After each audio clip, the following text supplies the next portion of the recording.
पुष्पा नाम की भयानक चुड़ैल रोज आधी रात को एक नारियल पेड़ की तांत्रिक पूजा किया करती थी। वो अपनी उंगली काटकर नारियल पेड़ पर अपना खून चढ़ाया करती थी। ए शैतानों के देवता, मेरी पूजा स्वीकार कर और मुझे संतान दे। चुड़ैल हर रात ऐसी ही पूजा करती और अपने शैतान देवता को खुश करने की कोशिश करती। उसी जंगल में शंभू नाम का एक गरीब लकड़हारा लकड़ियां काटने आता था। एक दिन की बात है, शंभू पेड़ से सूखी सूखी लकड़ियां काटने में लगा था। ओहो, शाम हो गई। आज तो लकड़ियां काटते काटते समय का पता ही नहीं चला और रात को जंगल में रुकना ठीक नहीं। शंभू जल्दी जल्दी लकड़ियों को रस्सी से बांधने लगता है। तभी उसे अजीब सी आवाज सुनाई देने लगती है। ये अजीब सी आवाज कहाँ से आ रही है? आखिर जंगल में कौन हो सकता है? शंभू उस आवाज का पीछा करने लगता है। तभी उसे तेज तेज आवाजें आनी सुनाई देने लगती है। दरअसल वही चुड़ैल नारियल के पेड़ के पास बैठकर पूजा कर रही थी। ए शैतान के देवता, मुझे एक संतान चाहिए। उधर चुड़ैल की भयानक हंसी सुनकर शंभू की हालत और भी ज्यादा खराब हो जाती है।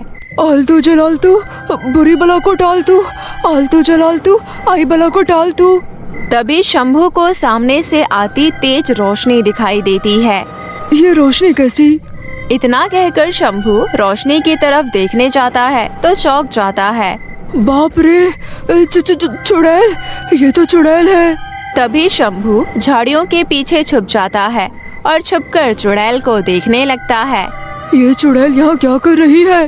शंभू ने देखा चुड़ैल अपनी उंगली काटकर नारियल के पेड़ पर चढ़ा रही है। ए शैतान के देवता, मुझे संतान दे। मुझे एक संतान चाहिए। लगता है आज मेरा आखिरी दिन होने वाला है। अगर चुड़ैल ने मुझे देख लिया तो वो मेरा ही खून चढ़ा देगी। थोड़ी देर बाद चुड़ैल वहाँ से चली जाती है। चुड़ैल के जाते ही शंभू नारियल पेड़ के पास जाता है। तभी उसे नारियल के पेड़ से कुछ अजीब सी आवाज सुनाई देती है। आज तो मैं पक्का नहीं बचूंगा। तभी शंभू की नजर नारियल के पेड़ पर पड़ती है। ये क्या, नारियल के पेड़ पर एक छोटा सा नारियल लगा हुआ है? फिर देखते ही देखते वो छोटा सा नारियल बड़ा होता चला गया। अरे ये कैसे हो गया? ये छोटा सा नारियल अचानक बड़ा कैसे हो गया? तभी वो नारियल पेड़ से टूटकर जमीन पर गिर जाता है और उसमें से रोने की आवाज आने लगती है। इस नारियल से रोने की आवाज कैसे आ सकती है? ऐसा कैसे हो सकता है? वो जैसे ही नारियल को छूता है, नारियल अपने आप टूट जाता है और उसमें से एक सुंदर सी छोटी बच्ची निकलती है, जिसे देखकर शंभू हैरान हो जाता है। ये तो चमत्कार है, नारियल से बच्ची निकली। वो छोटी बच्ची बड़ी जोर जोर से रो रही थी। ये देख शंभू उसे अपनी गोद में उठा लेता है और उसे चुप कराने लगता है। क्या हुआ प्यारी मुनिया, चुप हो जा। अले अले, चुप हो जा। शंभू के पुचकारने पर बच्ची चुप हो जाती है। फिर वो बच्ची तुरंत बोलने लगती है और चलने भी लगती है और देखते ही देखते 6 साल की लड़की में बदल जाती है, जिसे देखकर शंभू हैरान रह जाता है। ये तो चमत्कार हो गया। छोटी सी बच्ची बोलने भी लगी और चलने भी। ये किसी जादू से कम नहीं। तुम कौन हो और नारियल के अंदर से कैसे आई? मेरी मम्मा चुड़ैल है। मैं चुड़ैल की बेटी हूँ, पर मेरा जन्म नारियल से हुआ है। मैं कोई मामूली बच्ची नहीं हूँ, मैं एक जादुई बच्ची हूँ। शंभू और छोटी बच्ची दोनों बातें कर ही रहे थे। इतने में ही चुड़ैल के वापस आने की आवाज आने लगती है, जिसे दूर से ही चुड़ैल की बेटी महसूस कर लेती है। शंभू, तुम जल्दी से यहाँ से चले जाओ, मेरी माँ आ रही है। अगर उन्होंने तुम्हें मेरे साथ देख लिया तो वो तुम्हें मार डालेगी। शंभू तुरंत वहाँ से जाने लगता है। तभी चुड़ैल की बेटी उसका हाथ पकड़कर बोलती है, शंभू, तुम कल फिर से मुझसे मिलने आओगे ना? चुड़ैल की बेटी की बात सुन शंभू मुस्कुराते हुए बोलता है, हाँ, मैं कल तुमसे मिलने जरूर आऊँगा। अच्छा ठीक है, अब तुम यहाँ से जाओ, मेरी माँ आ रही है। शंभू चुड़ैल की बेटी से विदा लेकर तुरंत वहाँ से चला जाता है। उसके जाते ही चुड़ैल भी आ जाती है और वो जब नारियल के टुकड़ों के पास अपनी बच्ची को देखती है तो खुशी के मारे झूमने लगती है। मेरी संतान, आखिर मेरी संतान मुझे मिल ही गई, मैं भी माँ बन गई। चुड़ैल अपनी बेटी को गोद में उठाकर प्यार करने लगती है। मेरी बच्ची, मुझे कब से तेरा इंतजार था, अब जाकर मेरा इंतजार खत्म हुआ। एक बार मुझे माँ कहकर तो पुकारो। माँ। मेरे कान तरस गए थे माँ सुनने के लिए। अब से तुम्हारा नाम समीरा होगा, मेरी बच्ची समीरा। फिर चुड़ैल अपनी बेटी समीरा को बहुत प्यार करती है और इसी तरह सुबह हो जाती है और अगले दिन चुड़ैल अपनी बेटी से कहती है, मेरी बच्ची, मैं तेरे लिए कुछ खाने के लिए लेने जा रही हूँ। तुम अपना ध्यान रखना और इधर उधर कहीं मत जाना। ठीक है माँ, मैं अपना ध्यान रखूंगी। चुड़ैल वहाँ से चली जाती है और चुड़ैल की बेटी समीरा नारियल के पेड़ के पास बैठकर शंभू का इंतजार करने लगती है। ये शंभू कहाँ रह गया? इतनी देर हो गई है, अभी तक नहीं आया। तभी दूर से समीरा को शंभू आता हुआ दिखाई दिया। ये देख वो दौड़कर शंभू से जाकर लिपट जाती है। आज तुम्हें आने में इतनी देर क्यों हो गई? मैं कब से तुम्हारा इंतजार कर रही थी। जाओ, मैं तुमसे बात नहीं करती। मैं आ तो कब का चुका था, पर जब तुम्हारी माँ को देखा तो जल्दी से छिप गया। अगर वो मुझे देख लेती तो जिंदा ही मार डालती। फिर शंभू और चुड़ैल की बेटी समीरा हंसते हुए आपस में खेलने लगते हैं और खेलते खेलते जब दोनों थक जाते हैं तो दोनों एक जगह बैठ जाते हैं। मैं तो थक गई, अब मैं और नहीं खेल सकती। मैं भी थक गया और मुझे भूख भी लग रही है। बस इतनी सी बात, लो अभी। इतना बोलती ही चुड़ैल की बेटी अपने जादू से खाने पीने की ढेर सारी चीजें प्रकट कर देती है।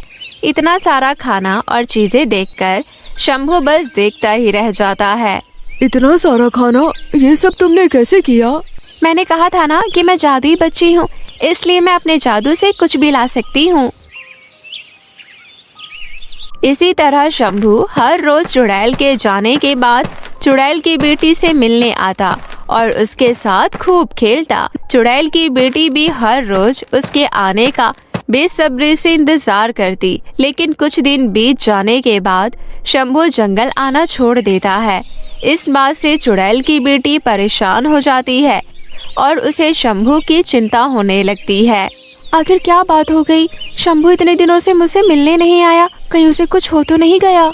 कुछ दिन ऐसे ही समय बीत जाता है और एक दिन शंभू जब समीरा से मिलने आता है तो वो उससे नाराज होते हुए कहती है, पता है तुम्हें, मुझे तुम्हारी कितनी चिंता हो रही थी और तुम मुझसे मिलने अब आए हो। जाओ, मैं तुमसे बात नहीं करती। इतना कहकर चुड़ैल की बेटी एक तरफ मुंह घुमाकर बैठ जाती है तो शंभू उसे मनाते हुए कहता है, मेरी मजबूरी थी जो मैं तुमसे मिलने नहीं आ सका। आज भी मैं बड़ी मुश्किल से सिर्फ तुमसे मिलने ही आया हूँ, कहीं तुम परेशान ना हो। ये कहते कहते शंभू रोने लगता है। क्या हुआ? तुम रो क्यों रहे हो? शंभू रोते रोते समीरा को बताता है, मेरी माँ की तबीयत बहुत खराब है। डॉक्टर ने कहा है उनका इलाज किसी अच्छे अस्पताल में ही करना होगा, तभी वो ठीक हो पाएंगी। पर मेरे पास उनके इलाज करने के लिए पैसे नहीं हैं। अगर मेरी माँ का इलाज समय से नहीं हुआ तो मेरी माँ मर जाएगी। तुम्हारी माँ बीमार है और तुमने मुझे बताया भी नहीं। चुड़ैल की बेटी शंभू से बात कर ही रही थी कि तभी अचानक नारियल के पेड़ से एक भयानक सांप आकर समीरा के गले से लिपट जाता है। ये देख शंभू बिना सोचे समझे सांप को अपने हाथों से पकड़ लेता है और उसे चाकू से मार देता है। तभी इतने में वहाँ चुड़ैल आ जाती है और अपनी बेटी को खून में सना हुआ देखकर आग बबूला हो जाती है और शंभू को गुस्से में देखते हुए बोलती है, मेरी बेटी को मारने की तेरी हिम्मत कैसे हुई? मैं तुझे नहीं छोड़ूंगी, मैं तुझे मार डालूंगी। और जैसे ही चुड़ैल शंभू को मारने के लिए अपना हाथ आगे बढ़ाती है तभी समीरा अपनी माँ को रोक लेती है।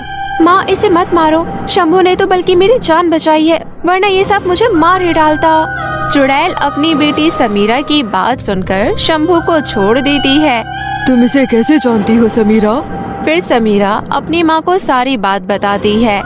माँ, जब मेरा जन्म नारियल से हुआ था तब मेरे आसपास कोई नहीं था, तब मैंने सबसे पहले शंभू को देखा था। माँ, तुम तो मुझे अकेला छोड़कर चली जाती थी, तब यही मेरा दोस्त बनकर मेरे साथ खेलता था। माँ, शंभू बहुत अच्छा है। तुमने मेरी बेटी का ध्यान रखा, उसके लिए तुम्हारा धन्यवाद। जब तक मेरी बच्ची बड़ी नहीं होगी मेरी शक्ति मुझे नहीं मिलेगी। फिर चुड़ैल की बेटी समीरा अपना हाथ हवा में घुमाती है और पैसों से भरी गड्डी प्रकट करती है। शंभू, तुम ये पैसे लो और अपनी माँ का एक अच्छे से अस्पताल में इलाज करवाओ, और जब भी तुम्हें किसी चीज की जरूरत हो तो इस नारियल के पेड़ के पास आकर जैसे ही इसे छुओगे तो मैं तुम्हारे सामने आ जाऊंगी। शंभू समीरा से पैसे लेकर घर चला जाता है और अपनी माँ का एक अच्छे अस्पताल में इलाज करवाता है, और जब भी उसे किसी की जरूरत होती वो नारियल के पेड़ के पास पहुँच जाता और चुड़ैल की बेटी उसकी मदद कर दिया करती। भूतिया स्टूडेंट की डॉल। पलक बड़ी ही जिद्दी और घमंडी लड़की थी। जब वो बहुत छोटी थी तभी उसकी माँ किसी बीमारी के चलते गुजर गई थी, और पलक के पिता कमलेश काफी लापरवाह किस्म के इंसान थे। वो पलक पर ज्यादा ध्यान नहीं दिया करते थे, जिस वजह से पलक हमेशा अपने मन की करती थी और किसी की भी बात नहीं मानती थी। बस उसे सिर्फ अपनी क्लास टीचर तेजस्विनी से डर लगता था। एक दिन पलक अपनी कुछ सहेलियों के साथ बगीचे में खेल रही थी। तभी पलक को बबीता नाम की एक लड़की पर गुस्सा आ गया। अरे, ये तुम कैसे खेल रही हो बबीता? अगर तुम ठीक से नहीं खेलोगी तो मैं तुझे यहाँ से भगा दूंगी, समझी? ये तो कैसी बातें कर रही है पलक? तुझे पता नहीं है क्या? तू मेरी ही बैडमिंटन से खेल रही है। एक तो मैंने ही तुझे अपना बैडमिंटन दिया और ऊपर से तू मुझे ही भगाने की बात कर रही है। चल जल्दी से मेरे बैडमिंटन वापस कर। क्या तुम मुझसे पंगा लेगी? तेरी इतनी हिम्मत?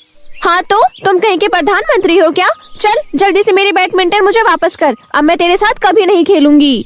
इतना कहकर बबीता अपना बैडमिंटन लेने पलक की तरफ बढ़ी, मगर वहाँ खड़ी बाकी लड़कियाँ बबीता को रोकने लगी, लेकिन बबीता किसी की नहीं सुनती। उसे बस अपना बैडमिंटन वापस चाहिए था। ये देख पलक को बहुत गुस्सा आया और उसने बैडमिंटन घुमाकर बबीता के सर पर मार दिया। आह! मेरा सर! अब बता, लेगी मुझसे पंगा? बड़ी आई थी मुझसे बैडमिंटन वापस लेने वाली। मुझसे पंगा लेना बहुत महंगा पड़ता है, समझी? मैं तुझे छोड़ूंगी नहीं। मैं घर जाकर अपनी माँ को सब बता दूंगी, फिर वो तेरे पापा के पास जाएगी और तेरी शिकायत करेगी। उससे क्या होगा? मेरे पापा मुझे कुछ नहीं कहेंगे। तुझे जो करना है कर लेना, मैं किसी से नहीं डरती। तो फिर ठीक है, मैं कल स्कूल में क्लास टीचर तेजस्विनी से तुम्हारी शिकायत करूंगी, फिर तुझे मजा आएगा। पलक ये बात सुनकर डर गई और वहाँ से चुपचाप अपने घर वापस चली गई, क्योंकि वो अपनी क्लास टीचर से बहुत डरती थी। अगले दिन जब पलक स्कूल गई तब क्लास टीचर तेजस्विनी ने उसी क्लास में आते ही बोला, क्यों पलक, तुम अपने आप को कहीं की डॉन समझती हो? तुम बेवजह सभी बच्चों को परेशान करती हो, क्या ये बात सच है? नहीं मैम, मेरी गलती नहीं थी। पहले बबीता ने ही झगड़ा शुरू किया था।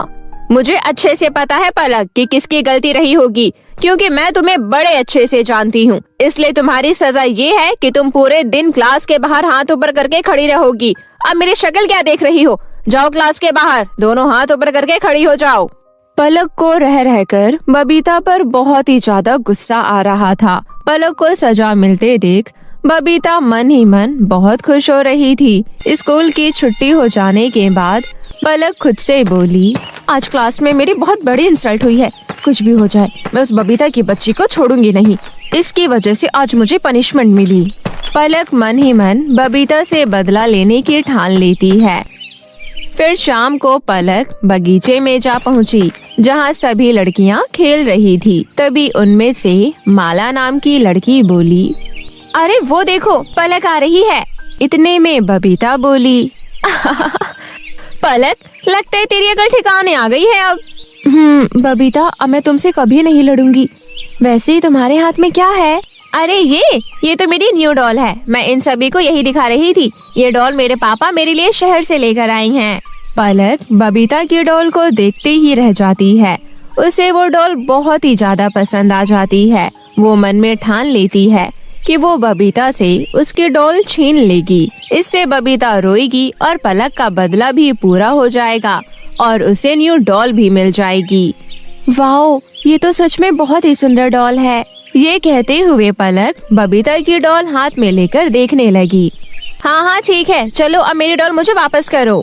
ये कहते हुए बबीता पलक के हाथों से अपनी डॉल छीन लेती है। ये देख पलक को बबीता पर बहुत ही ज्यादा गुस्सा आया और वो बबीता के हाथों से उसकी डॉल छीनकर भागने लगी। पलक की बच्ची, रुक जा, मेरी डॉल मुझे वापस कर। पलक बहुत तेजी से भाग रही थी। तभी वो भागते भागते नदी किनारे पहुंच गई। अरे ये क्या, यहाँ तो नदी आ गई। अब मैं आगे कहाँ जाऊँ? आगे तो रास्ता बंद है। इतने में बबीता भी उसका पीछा करते करते वहाँ आ पहुँची। अब बचकर कहाँ जाएगी? चल अब जल्दी से मेरी डॉल मुझे वापस कर दे, वरना तुझे इसी नदी में धक्का दे दूंगी। लेकिन पलक बबीता की डॉल देने से मना कर देती है। लेकिन तभी डॉल की छीना झपटी में पलक नदी में जा गिरी। अरे अब मैं क्या करूं? पलक तो नदी में गिर गई। मुझे तो तैरना भी नहीं आता। जल्दी से चलकर किसी को बुला कर लाती हूँ।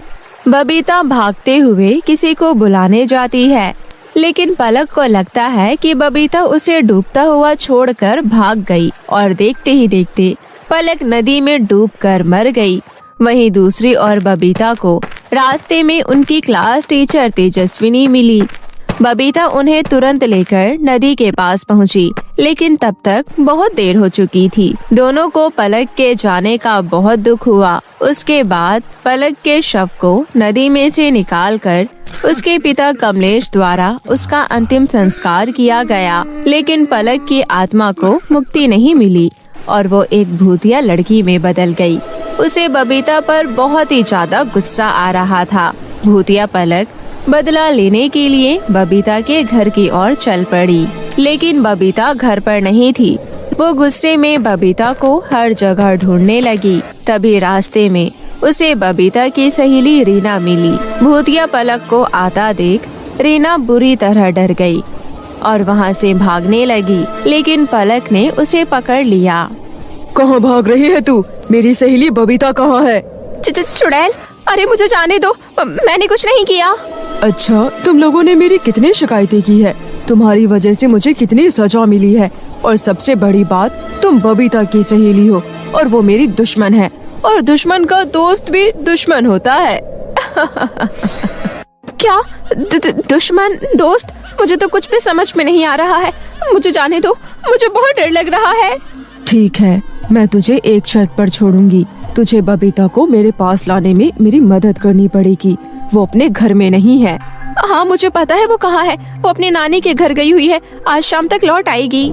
तो फिर ठीक है, तुम उसे शाम को इसी नदी किनारे ले आना, लेकिन याद रहे उसे इस बात का पता नहीं चलना चाहिए, और न ही तुम किसी को भी मेरे बारे में बताओगी, समझी?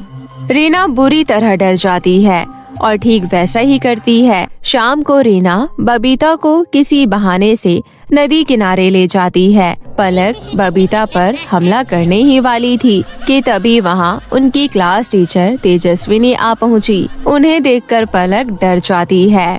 मैम, आप यहाँ? हाँ मैं। पलक, तुम तो चुड़ैल बनने के बाद और भी ज्यादा बुरी हो गई हो। चलो जल्दी से कान पकड़कर खड़ी हो जाओ। पर क्यों मैम, मैंने क्या किया है?